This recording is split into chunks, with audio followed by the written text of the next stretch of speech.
Hello and welcome to New Filmmakers Los Angeles in partnership with Movie Maker magazine. My name is Danny DeLillo. We're here at the South Park Center and delighted to be joined Veialu with her movie Butterfly, Butterfly. Let's take a look at the clip.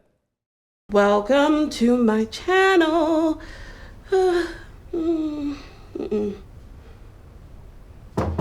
Hey sis! Just a minute.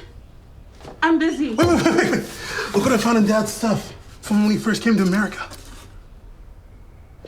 We are dealing with a generation that is confused. Stop resorting to cosmetic surgery and makeup to carry out the intense Isabel. Yo, Dad's old sermons. Thank you so much for being here. I can't believe you just joined us here in Los Angeles. Welcome to the city and welcome to New Filmmakers LA. We're lovely to have you part of our family.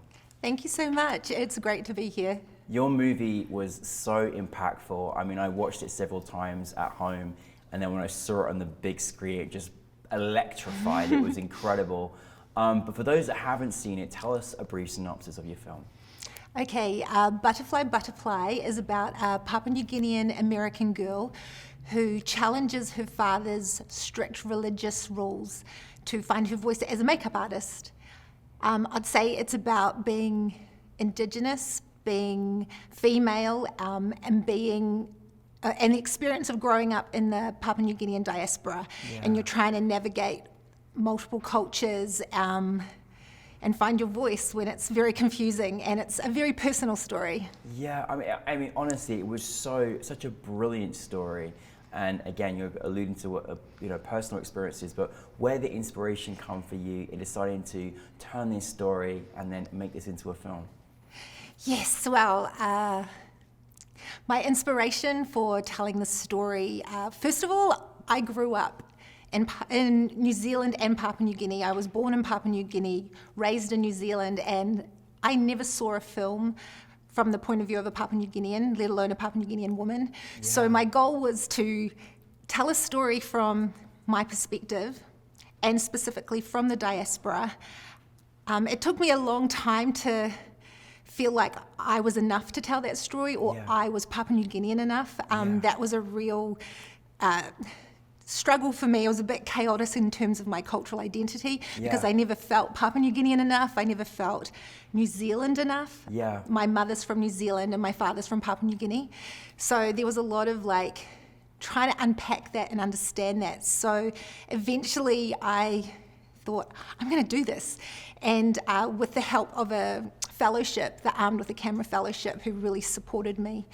And then the second thing that sort of inspired me was my lead actor, Regina Pandey. So good. Yeah, she's amazing. Amazing, seriously. And that was her first time ever acting. So I was blown away, first of all, by her just courage and willingness just to jump in and give it a go.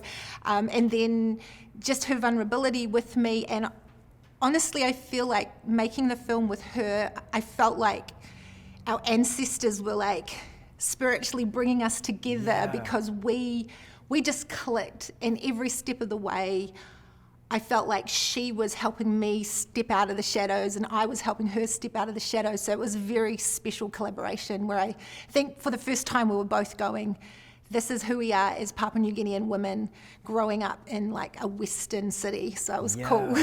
I mean, truly amazing. And, Regina has such a wonderful aura. For someone that's never acted, I can't quite believe it, honestly, because hopefully she's going to be in many, many more things. But again, credit to you for making this film, celebrating, celebrating where you're from, putting that on the big screen, because we don't see enough of that, not just in all over the world, not just New Zealand, but here as well. And so it was so great to sort of celebrate that. But also, again, this celebration of her dreams, desires, through, kind of overcoming cultural identity and how things have kind of been in her particular family to become what she wanted to become, a makeup artist. How did all of that unfold? Firstly, the story into, her desiring her dreams and then obtaining them. How did that come into the right in this particular subject?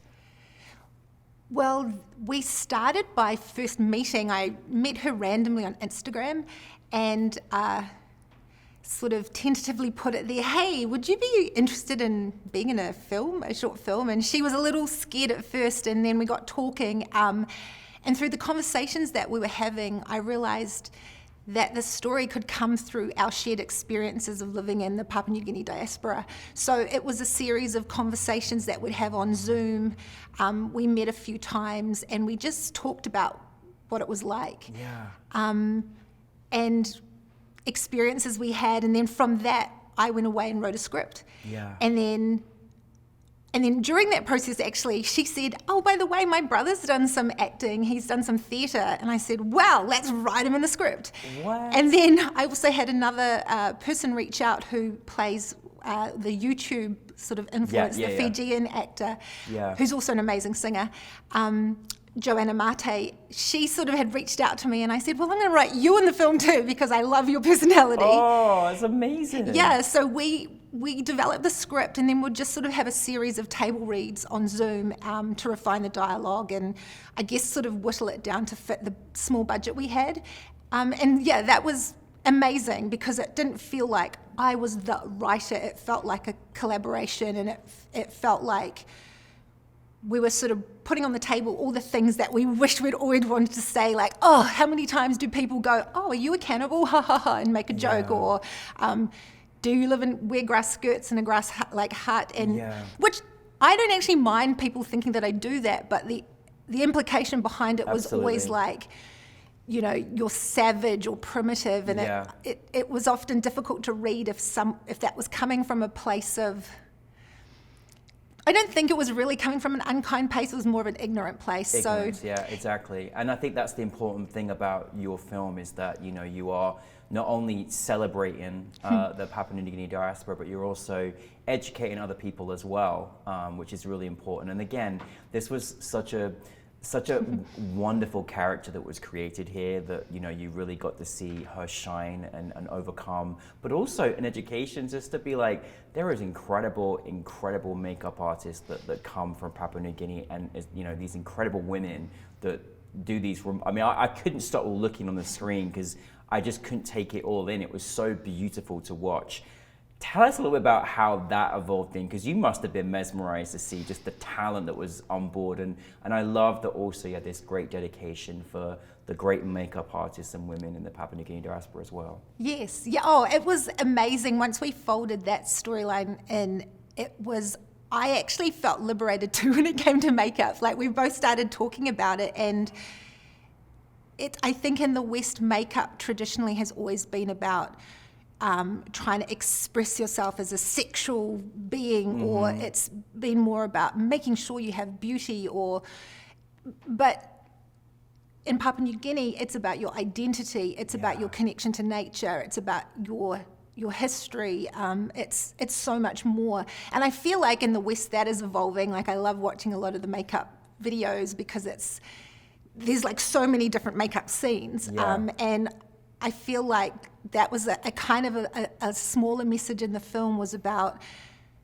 makeup to express yourself as an artist, and that it can have so many different meanings as it does in Papua New Guinea, where there's over 3,000 cultures, there's 800 languages, and every tribal region has their own makeup, tattoos, bilas, which is your regalia. So, and all this has a lot of significance to your families, your traditions, and they're ancient, like 50,000 years old.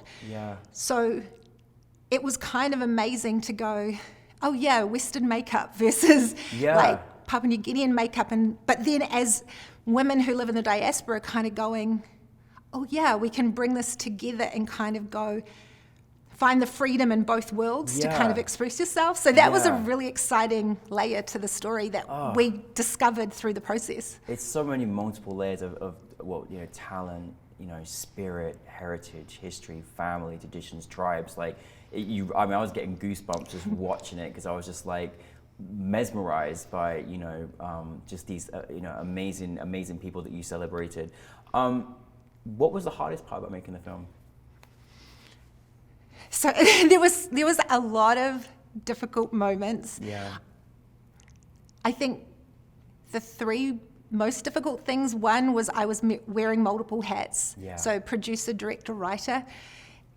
It became very clear why you need to separate those, or I guess writer, director, producer, because it's so much work, and so that was very difficult. In my ideal dream scenario, I'd have a producer who I could work with. Yeah. From a cultural perspective, one of the challenges was finding Papua New Guinea actors, because there are no Papua New Guinea films, so there aren't really many Papua New Guinea actors in America anyway. So there was a massive challenge finding actors. I think I looked for a few months, and I approached a few agents or talent agents, and they had no Papua New Guinean actors. And so I went to social media, and that's where I had a few people write in, but they were on the other side of America. So that's why I approached Regina, because I saw that she lived an hour away from me in San Francisco. Wow. That's where I made the film. So that became a really interesting sort of challenge, because if you don't have stories being told about your culture or a community of people, then it's likely there aren't the actors or the talent there. So it's this catch-22, because if there aren't the opportunities, then there probably aren't many actors trying, and so it's like...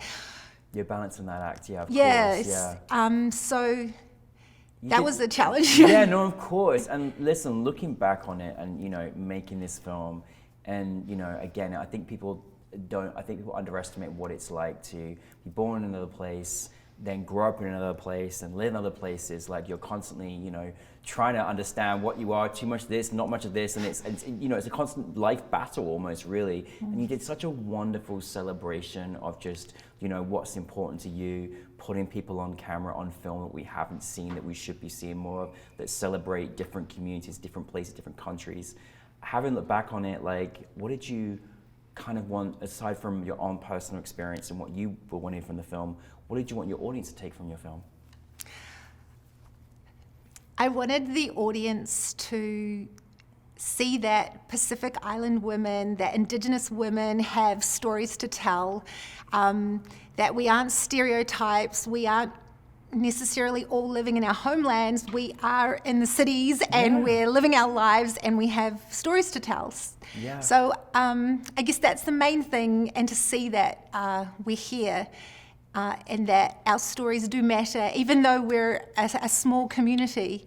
And I wanted other Pacific Islanders and Indigenous females to be inspired to make their films. Yeah. I would love it if, and not even Pacific Island women, like everybody, to go, well, if I can do it, you can do it. Absolutely. So that was really important, and just to feel less alone, I think. Yeah. Regardless of your background, if you have ever felt small and like you don't fit in, or there's, if you felt small and alone, that you feel seen in some way.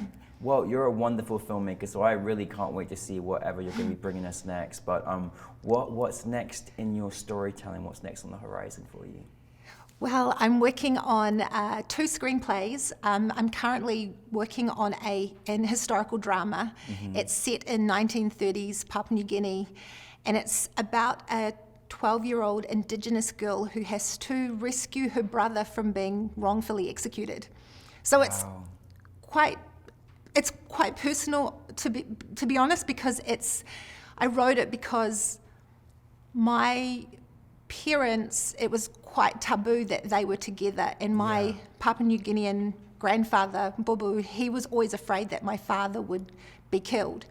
And that always sat in our family, but I didn't quite understand it. And then I found out that in Papua New Guinea during colonial times, an Indigenous man would only have to look at a white woman and then would be accused of, rape. And so this film is inspired by the last Indigenous man in Papua New Guinea to be executed for rape. Oh my goodness. And he always maintained his innocence. So it's personal in the sense that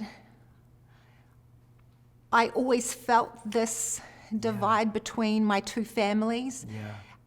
The fear of my father being hurt on the Papua New Guinea side, and then on the New Zealand side, it was just very shocking that my mother, a white New Zealand woman, would be with an Indigenous Papua New Guinea man. So I guess it speaks to the racism of that time. Yeah.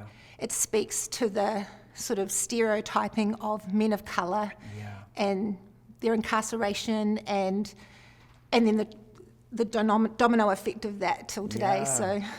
Wow! Oh my goodness, you're enlightening great work, and I can't wait to see this project. I was already listening to you. I was like, I'm already in this film. I want to see this, you know. But you know, just the work that you're creating, the roles that you're creating, the representation, the community, the country. Well done, seriously. It's amazing. And you said your first project, and your other project you said two screenplays? Yes, I have another project. It's another historical drama. It's set during World War II, and it's about a young dancer who has to flee Burma during the war over the mountains to India. Wow. Where she can sort of fulfill her dream of being a dancer. Wow, oh my goodness. So that was quite epic, and that's inspired by my husband's family. My husband is Indian, and his family had to flee Burma during World War II. Yeah. His great-grandfather walked on foot for 3 months to India, where he survived. Wow, wow.